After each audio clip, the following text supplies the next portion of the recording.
Ang kidney ay may mahalagang papel sa pagpapanatili ng ating kalusugan sa pamamagitan ng pag-filter ng mga dumi at lason mula sa dugo. Gayunpaman, dahil sa iba't ibang faktor tulad ng hindi magandang dieta, dehydration, at ilang medical conditions, maaaring makompromiso ang ating kidney na hahantong sa pagkaroon ng sakit sa bato. Bagamat mahalaga ang medikal na paggamot sa mga malalang kaso ng may sakit sa bato, mayroong ilang mga natural na herbal remedies na maaaring makatulong sa kalusugan ng ating kidney at itaguyod ang kanilang optimal functioning. Sa video na ito, tutuklasin natin ang ilang mabisang herbal remedies para sa kalusugan ng ating kidney. Number 1. Dandelion root.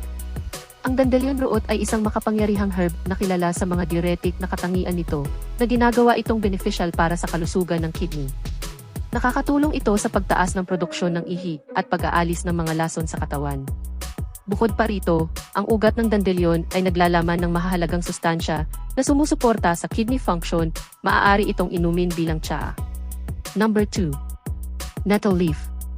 Ang nettle leaf ay isang herb na nagtataglay ng diuretic properties na tumutulong sa pag-flush ng mga lason mula sa kidney. Ito ay mayaman sa mga antioxidant at mineral tulad ng potassium na tumutulong sa pagpapanatili ng malusog na paggana ng kidney.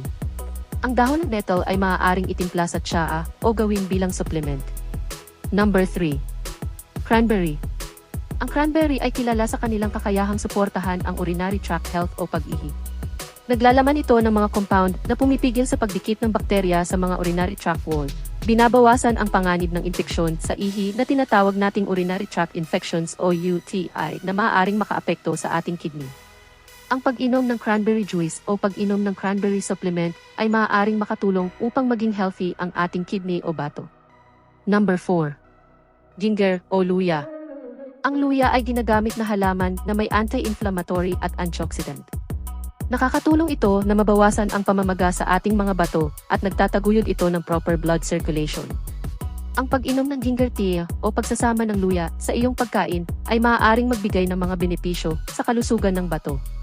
Number 5. Turmeric.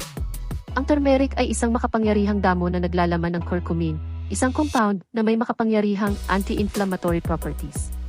Nakakatulong ito na bawasan ang pamamaga ng bato at sinusuportahan ang kidney function.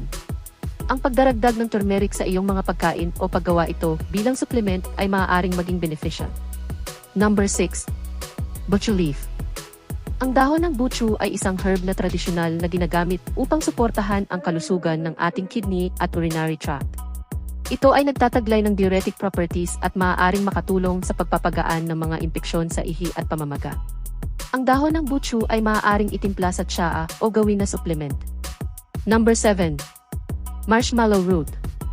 Ang ugat ng marshmallow ay isang halamang gamot na ginamit sa loob ng maraming taon upang paginhawahin at suportahan ang urinary tract at kidney. Binabawasan nito ang pamamaga at pangangati. Ang ugat ng marshmallow ay maaaring inumin bilang tsaa. Number 8. Corn silk. Ang corn silk ay pino na hibla na matatagpuan sa mais. Ito ay isang natural na diuretic na maaaring makatulong sa pagtaas ng produksyon ng ihi at pag-alis ng mga lason mula sa mga bato. Ang corn silk ay maaaring gawing tsaa o gawing bilang supplement. Number 9. Parsley. Ang parsley ay isang herb na nagsisilbing natural na diuretic na tumutulong sa pag-alis ng dumi at labis na likido mula sa ating katawan. Naglalaman din ito ng mga antioxidant na sumusuporta sa kalusugan ng bato. Ang pagdaragdag ng parsley sa iyong mga pagkain o pag-inom ng parsley tea ay maaaring magbigay ng mga kidney health benefits. Number 10. Hydrangea root.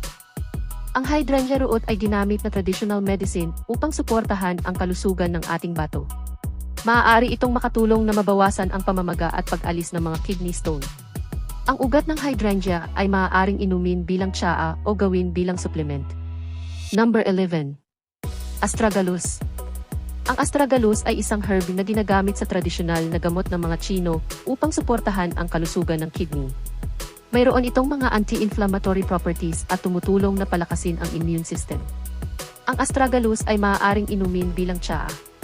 Number 12. Juniper berries. Ang juniper berries ay may mga diuretic properties na tumutulong sa pagtaas ng produksyon ng ihi at pag-alis ng mga lason mula sa mga bato. Mayroon din itong antibacterial properties na maaaring makatulong na maiwasan ang mga impeksyon sa ihi. Ang mga juniper berries ay maaaring inumin bilang tsaa. Number 13. Goldenrod. Ang goldenrod ay isang herb na kilala sa mga diuretic na katangian nito, nagtataguyod ng daloy ng ihi, at tumutulong sa pag-aalis ng dumi mula sa mga bato. Mayroon din itong mga anti-inflammatory effect na maaaring makatulong na mabawasan ang pamamaga ng bato. Ang goldenrod ay maaaring itimpla sa tsaa. Number 14. Horsetail. Ang horsetail ay isang herb na naglalaman ng mga antioxidant at anti-inflammatory compound na makakatulong na mabawasan ang pamamaga at suportahan ang kalusugan ng bato. Mayroon din itong mga diuretic na katangian na tumutulong sa pag-alis ng mga lason. Ang horsetail ay maaaring inumin at gawin na tsaa. Number 15. Rehmannia root. Ang Rehmannia root ay isang herb na karaniwang ginagamit sa tradisyonal na Chinese medicine upang pagandahin ang kalusugan ng bato. Nakakatulong ito sa pagpapalakas ng mga bato na nagtataguyod ng kanilang optimal function. Ang ugat ng Rehmannia ay maaaring inumin bilang tsaa. Gayunpaman, ang mga herbal remedies na ito ay maaaring maging beneficial para sa kalusugan ng ating bato, ngunit mas mahalagang kumonsulta sa isang healthcare professional bago isama ang mga ito sa iyong inumin, lalo na kung mayroon kang kasalukuyang kondisyong medikal o umiinom ng mga gamot. Bukod pa rito, hindi dapat palitan ng mga herbal remedies ang medical treatment sa may mga malubhang sakit sa bato. Maraming salamat sa inyong panunood. Huwag sanang kalimutan na i-follow ang ating channel para sa mga susunod pang health tips video.